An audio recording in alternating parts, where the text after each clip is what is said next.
Amen. Na palavra de Yahweh, nós vamos apresentar livro 250 páginas. Vamos apresentar coisas que já não é free, coisa passa free, coisa já canda na katia, eles né? Então, gente não quer assim, mas quando vim com a Na daktari matière, tarde vai ter cá, então gente não vai bater, vai bater, já vai ter solução. alors na point 16, malédiction ya RDC district banalaki.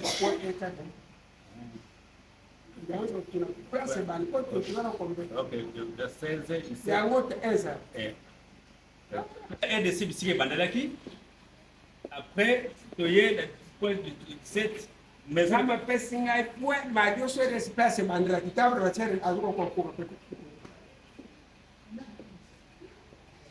après ndenge papa azwaki pouvoir ya RDC, pouvoir ya Afrique, na berere ya race noire na kozanga kotindama na oyo nzambe alobela bango, mpe makambo mosusu epesi nzambe kanda, ekanda ya nzambe mpona beminganga, kanda ya nzambe mpona bajuge bamagistrat, kanda ya nzambe mpona bachef ya bamisala, etoli mpona moto oyo asali bolamu kosala mabe na nko, toli mpona basali ya nzambe.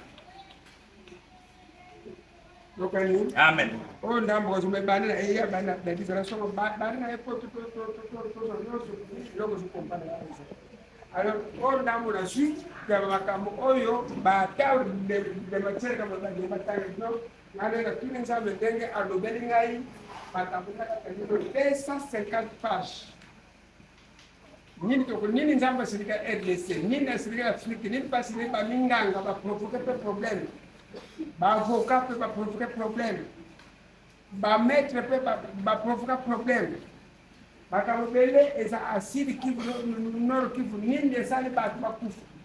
Et nini ba sala problème 250 pages. Toi les ana posa livre oyo ezali abenga azana posa. Elo to sa to kabila ba. Na kana na kabila meta puto zongo kabila zu azu photo la tena. Parce que la sous-photo de Colossus Macarosa parle na página. Alors, vous même parce que nous sommes dans la valeur et nous sommes présents na on peut se repérer joie. Mais on sait maintenant aujourd'hui photo par Macarosa a comme le kilo yo ça l'autre on nous sous malédiction sous livre o Seigneur livre o ça de RDC. Même pas passer le mot que ça dans la vie.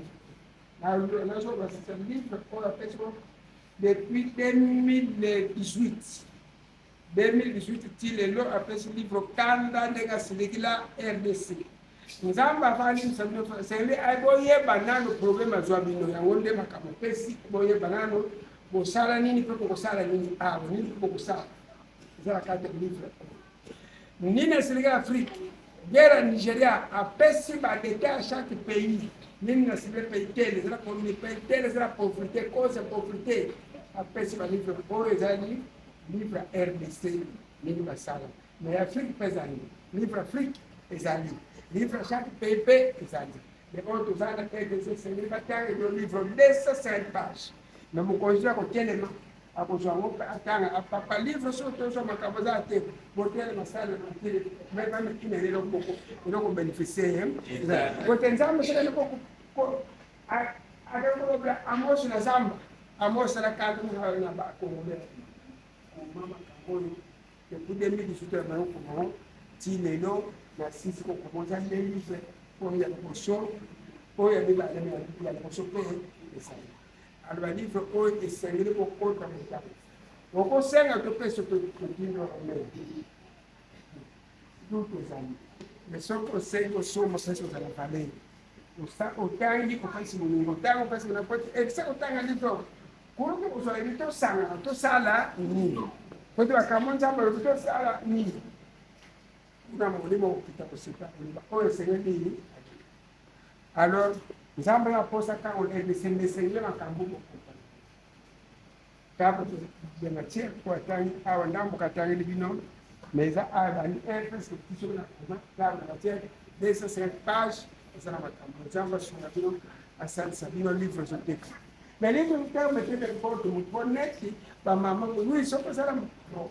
livre no contexto de bateau politique mais bateau ça sage ba chrétien ba ça sage chrétien os outros são os jogos bom da tá o tangue o pensamento tá o tangue o pensamento tá o tangue o pensamento de cabeça nini nzamba yo kuta uma amos de pura zama se pese nyos só que eu como tô na sasa para fazer só que eu já não me baixei chato que tá nzamba sa que na zamba eu kuta na bolsa pese charge agora eu kuta kuna susu Daniel na zamba pese charge aí susu Jean a cumbra il de pastor a pese charge ngana sakira ke nzamba bimsana kimbao kwa luke kuno sana kimbao makaluzo peso kokota bimsana kimbao akuma ngala zamba ekuni F190 nzamba kuma na zamba ekuni F190 na zamba na komi ba livre de uzora sana kibango ni kesimba ngeza la valeur ba kimbangiso